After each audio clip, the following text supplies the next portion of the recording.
A melhor experiência de Natal. Esse é o nosso tema da mensagem de hoje.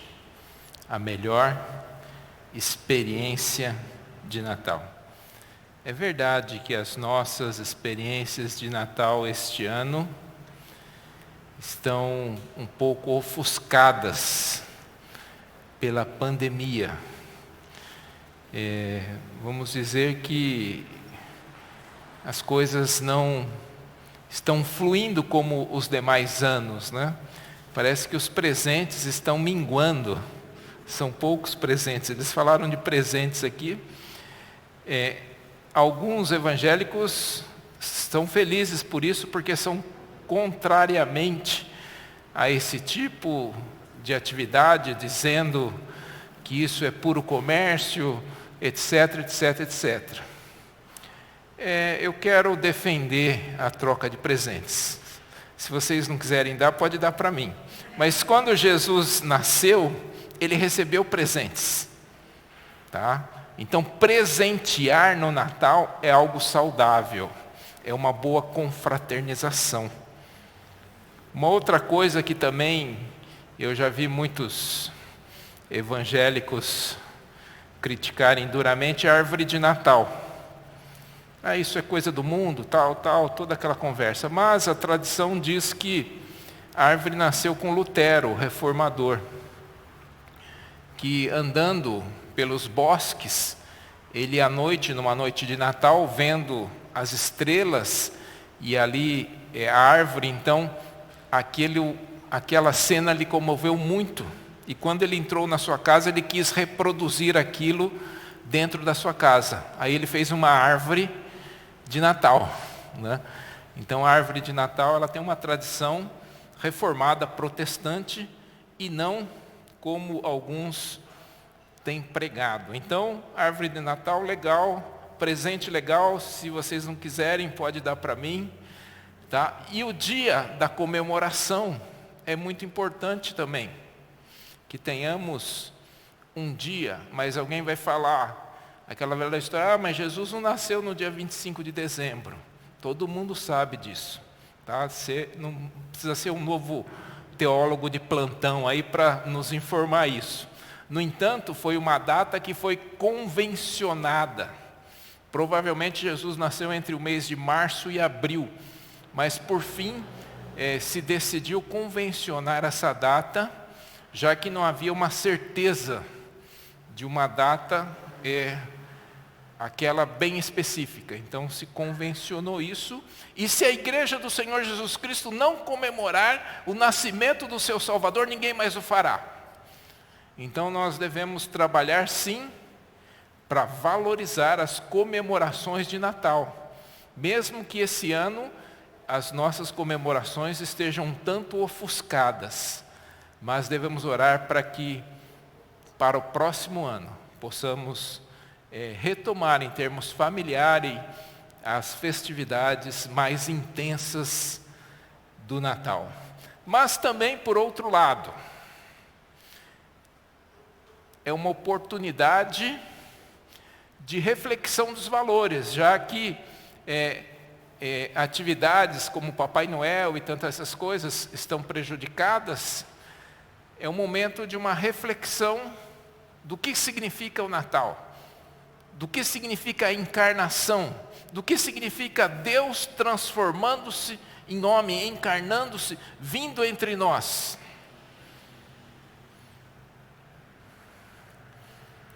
São momentos de reflexões importantes, e nós queremos pensar nisso, mas nós queremos pensar numa pessoa que teve a melhor experiência de Natal na minha visão. Essa pessoa se chama Simeão, e o relato da sua história está lá em Lucas 2, e nós vamos abrir as nossas Bíblias, a partir do versículo 25. Lucas 2, 25.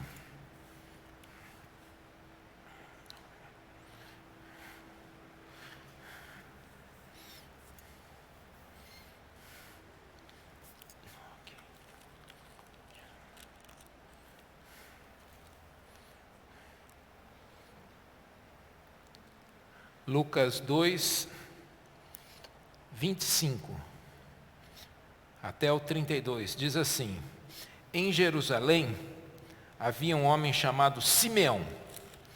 Este homem era justo e piedoso, esperava a consolação de Israel, e o Espírito Santo estava sobre ele. Ele tinha recebido uma revelação do Espírito Santo de que não morreria antes de ver o Cristo do Senhor. Movido pelo Espírito, ele foi ao templo.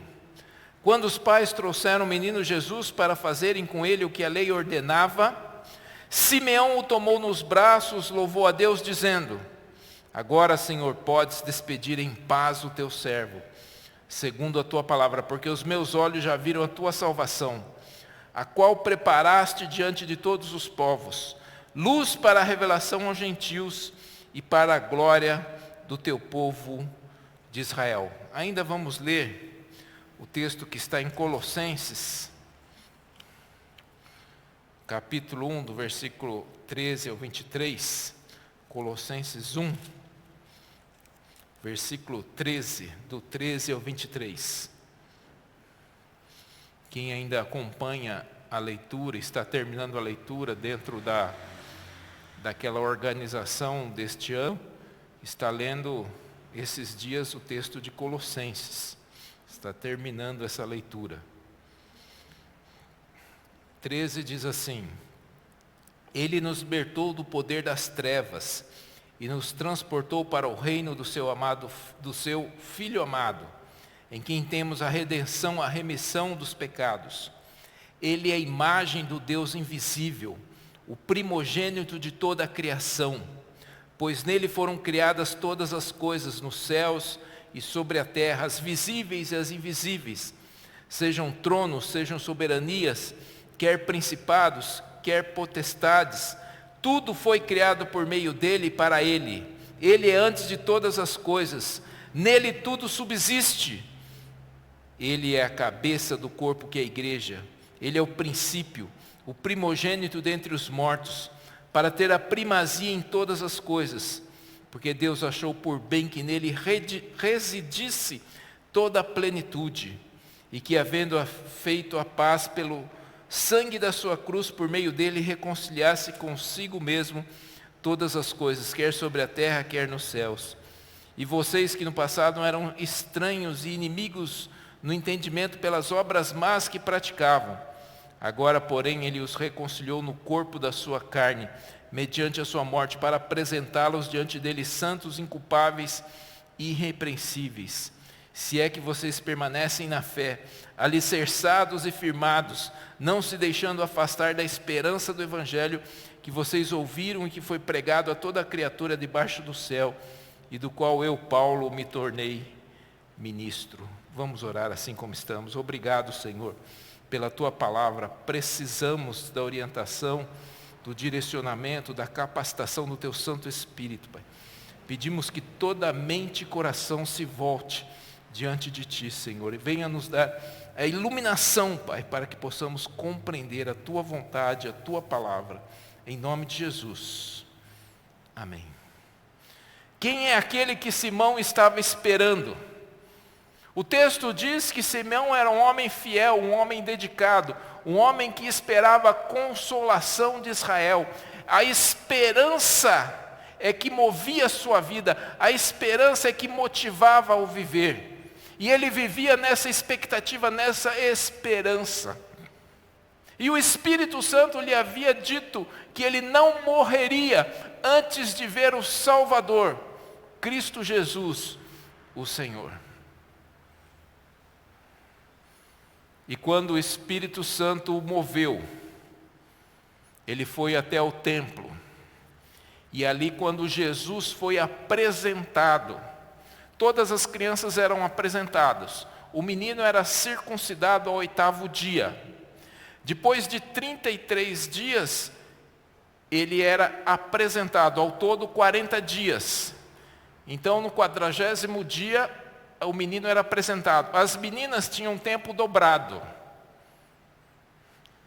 Não havia, evidentemente, a circuncisão, mas elas eram apresentadas no templo após 80 dias. Talvez isso seja um modelo para apresentarmos às nossas crianças, e não depois de 6 meses, 1 ano, trazer uma criança grande para ser apresentada. Então a criança, ao 8º dia, o menino era circuncidado, e 40 dias, 40º dia, ele era apresentado ao Senhor no templo. E estava nessa situação, Jesus então estava sendo apresentado, Maria, José trouxeram o menino Jesus, e diz o texto que Simeão o tomou nos braços. E quando Simeão tomou os braços, ele fez essa oração: agora, Senhor, podes despedir em paz o teu servo, segundo a tua palavra, porque os meus olhos já viram a tua salvação. Eu imagino a emoção desse idoso que estava esperando essa promessa de Deus, que estava nessa expectativa que o Espírito Santo lhe havia informado, anunciado, e naquele momento ele tem esse privilégio, naquele momento ele tem essa alegria, ele tem essa grande emoção de tomar o Filho de Deus nos seus braços. Por isso que eu creio que essa é a melhor experiência de Natal que alguém pôde ter. A melhor experiência de celebrar o nascimento de Cristo Jesus, quando Simeão pôde tomá-lo nos braços, o Filho de Deus, o Salvador. Mas vamos pensar em 3 aspectos. Vamos pensar em 3 coisas. Quem era aquele que Simeão estava esperando? Quem era aquele menino que Simeão estava esperando? Um menino que nasceu numa manjedoura. Um menino que não nasceu com nenhum dos privilégios de um rei. Não tinha aspecto de rei. Que foi rejeitado quando estava lá em Belém.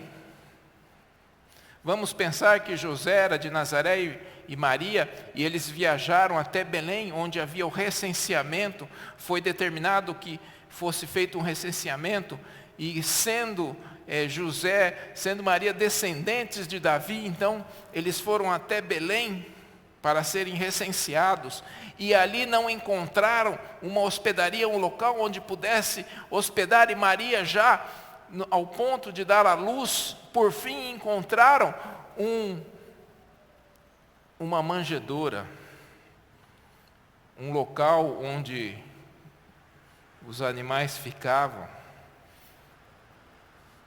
e ali Jesus nasceu. Mas quem era esse menino esperado por Simeão? Primeiro, a salvação preparada por Deus. O próprio Simeão fala: agora, Senhor, podes despedir em paz o teu servo, segundo a tua palavra, porque os meus olhos já viram a tua salvação, a qual preparaste diante de todos os povos. O homem se afastou de Deus, o homem se rebelou contra Deus, o homem declarou independência de Deus, o homem preferiu viver pelos seus próprios caminhos. Após a queda narrada em Gênesis 3, o homem começou essa peregrinação longe, afastado de Deus. Mas o homem se tornou incapaz de retornar por suas próprias forças, por sua própria vontade para Deus. Mas Deus tomou a iniciativa de vir ao encontro do homem. O homem afastado deveria retornar ao seu Deus. Mas esse homem afastado, esse homem rebelado contra Deus, se tornou incapaz de se voltar sozinho para Deus.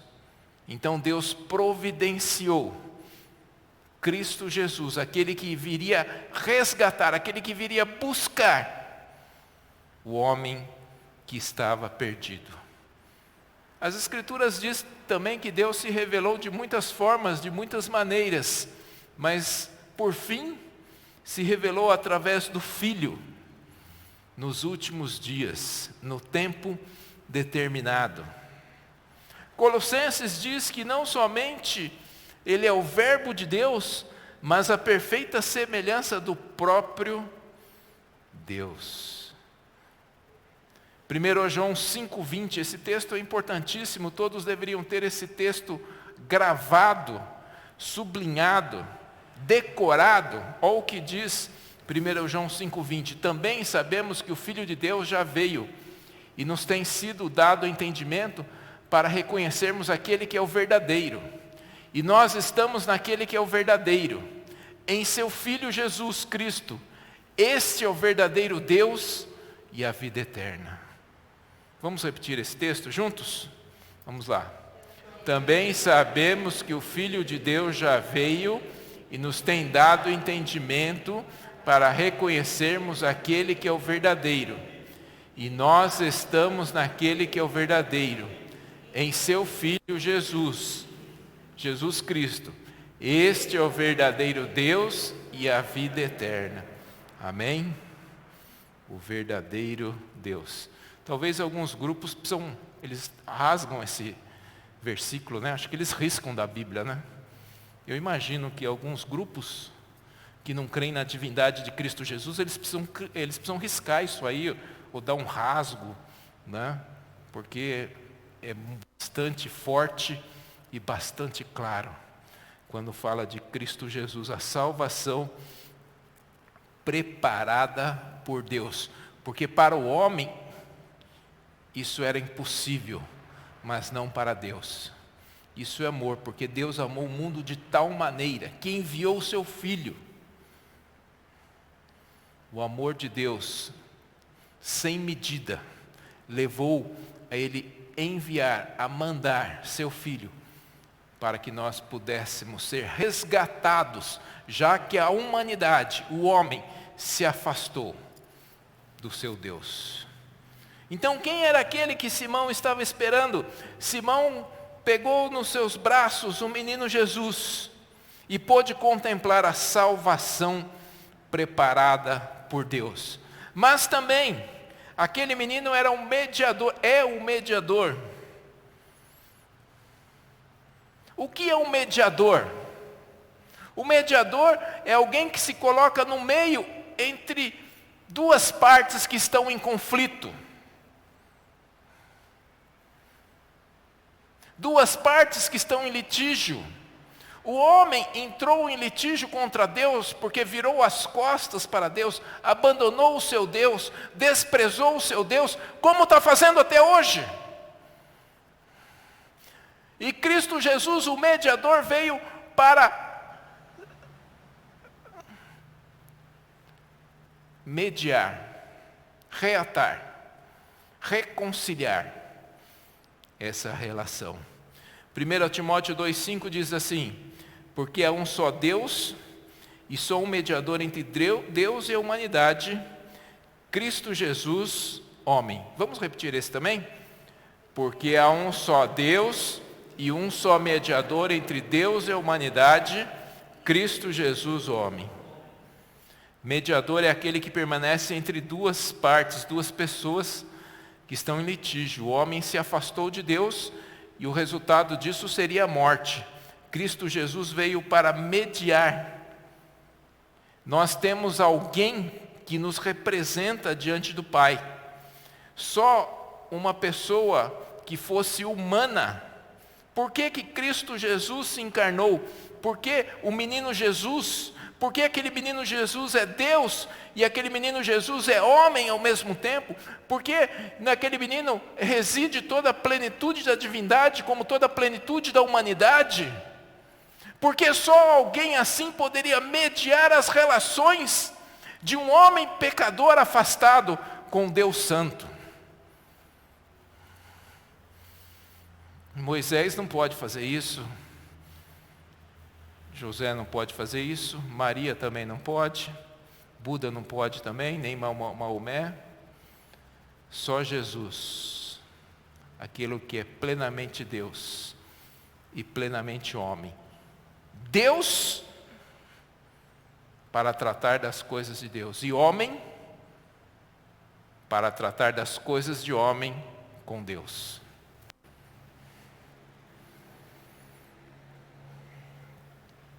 Apenas alguém que fosse igual a nós poderia tomar o nosso lugar. Só uma pessoa que fosse igual a nós, humano, poderia tomar o nosso lugar na cruz do Calvário. Mas com uma diferença: sem pecado. Sem pecado. Hebreus 2,17 diz isso. Por isso mesmo, era necessário que em todas as coisas ele se tornasse semelhante aos irmãos, para ser misericordioso e fiel sumo sacerdote nas coisas referentes a Deus e para fazer propiciação pelos pecados do povo. Era necessário então que ele se tornasse semelhante a nós. Por isso o menino, por isso a encarnação, por isso o Natal, nascimento.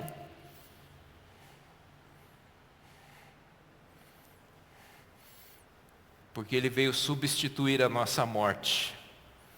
E aqueles que estão em Cristo Jesus, a morte não tem mais poder. Você que está em Cristo Jesus, a morte não tem mais poder sobre você.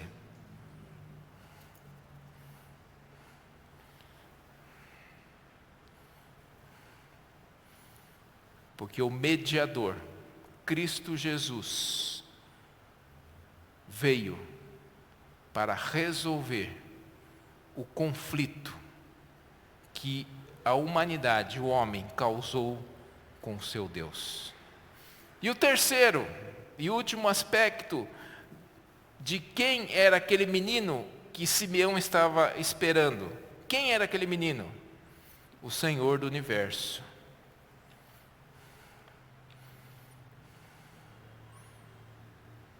Parece um tanto contraditório.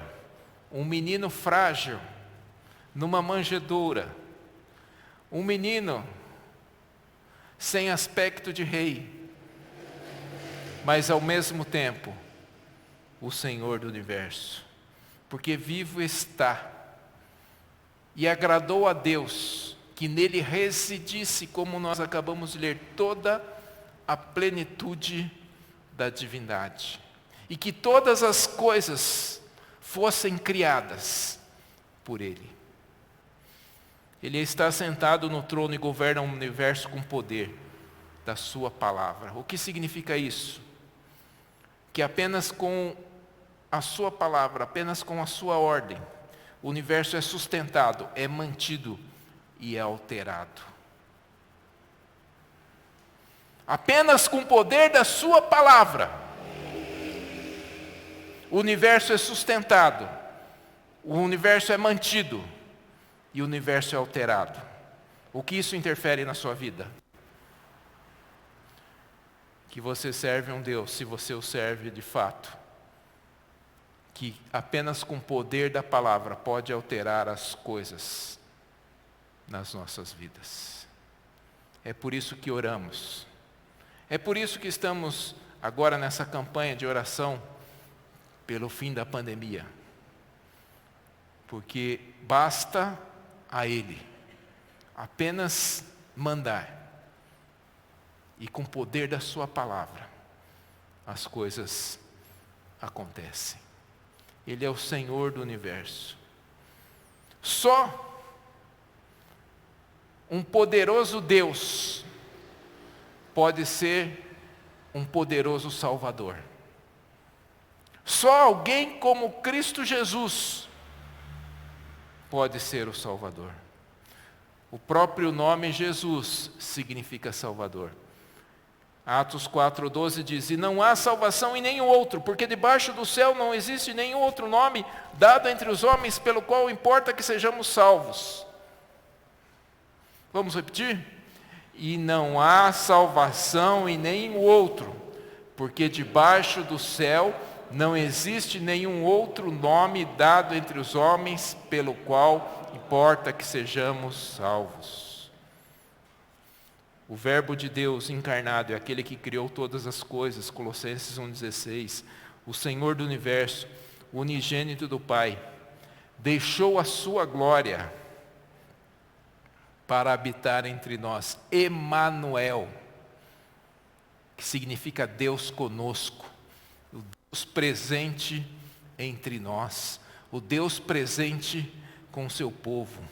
É um Deus que é transcendente, que transcende toda essa nossa realidade, tudo que nós conhecemos, as nossas limitações, as nossas fragilidades, mas ao mesmo tempo é um Deus imanente que se relaciona com a sua criatura, com seus servos, com aquele que os seguem. Esse é o Deus. Por isso, Hebreus 12, 2 diz assim: olhando firmemente para o autor e consumador da fé, Jesus, o qual em troca da alegria que lhe estava proposta, suportou a cruz, sem se importar com a vergonha, e agora está sentado à direita do trono de Deus. Aqui também já entramos na conclusão. Quem era esse Jesus que Simeão estava esperando? Quem era esse menino que Simeão estava esperando? Esse menino era a salvação, o Salvador preparado por Deus, o mediador, aquele que ia mediar as nossas relações com Deus. Mas esse menino também é o Senhor do universo. O que devemos fazer então? É interessante que nas pregações de Atos, no começo, se os irmãos lerem e perceberem, depois que os apóstolos pregavam, a pergunta: o que devemos fazer? O texto de Hebreus já nos dá algumas diretrizes, olhando firmemente para o autor e consumador da fé. É momento então de assumirmos um compromisso com Cristo Jesus. Se Ele é a salvação preparada por Deus, se Ele é o mediador, se Ele é o Senhor do universo, então, cabe a mim e a você olhar firmemente para Ele, nos comprometermos com Ele, assumirmos um compromisso com Ele, porque o próprio Jesus veio, e a Bíblia diz, para trazer divisão e contradição. Versículo 33, 34 diz: Simeão o abençoou e disse a Maria, mãe do menino: eis que este menino está destinado tanto para a ruína como a elevação de muitos em Israel, e para ser alvo de contradição, para que se manifeste os pensamentos de muitos corações.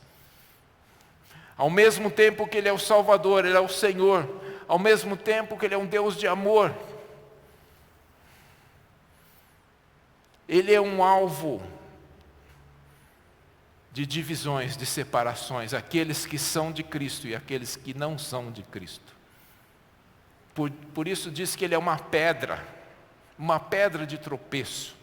Alguns se firmam nessa pedra como uma firme rocha, inabalável, mas para outros essa é uma pedra de destruição e de tropeço. Natal, então, é comemoração do nascimento de Cristo Jesus. Mas Natal também é momento de reflexão.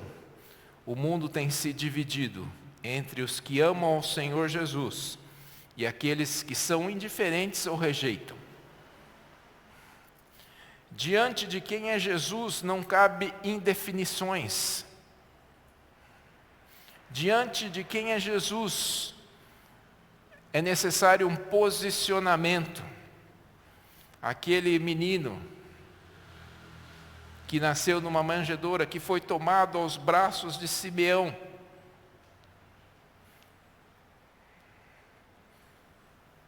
É um menino que veio trazer salvação, mas também que veio confirmar a perdição daqueles que não creem, pois a ira de Deus permanecerá sobre eles. Diante de quem é Jesus não é possível indefinição. Por isso, hoje, que comemoramos o Natal, nesse culto que estamos comemorando do Natal, não há melhor oportunidade, não há melhor momento de assumirmos um compromisso com Cristo Jesus. Talvez algumas pessoas não terão oportunidade de ter outros natais, porque a oportunidade de Deus se chama hoje. Se hoje ouvires a voz do Espírito, não endureçais o vosso coração, diz a palavra. Se Deus está tocando no seu coração, não endureça o seu coração. Se Deus está falando com você, entregue a sua vida a Ele. Talvez Deus esteja falando com você que você deve assumir um compromisso com Ele. Talvez a sua vida tenha sido uma vida fútil. O mundo que vivemos, o século que vivemos, proporciona essa vida fútil de distrações e entretenimentos e tantas fascinações que torna a vida sem sentido, sem significado, fútil. E talvez seja você um cristão fútil. E o momento de se tornar um cristão que seja relevante para o reino de Deus. Um cristão que faça diferença no reino de Deus.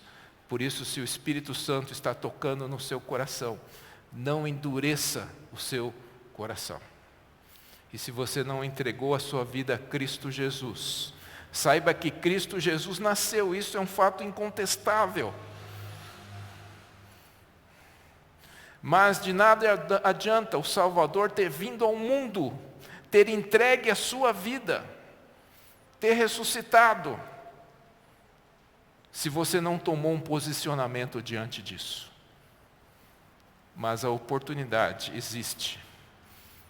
E a oportunidade deve ser aproveitada no tempo que se chama hoje.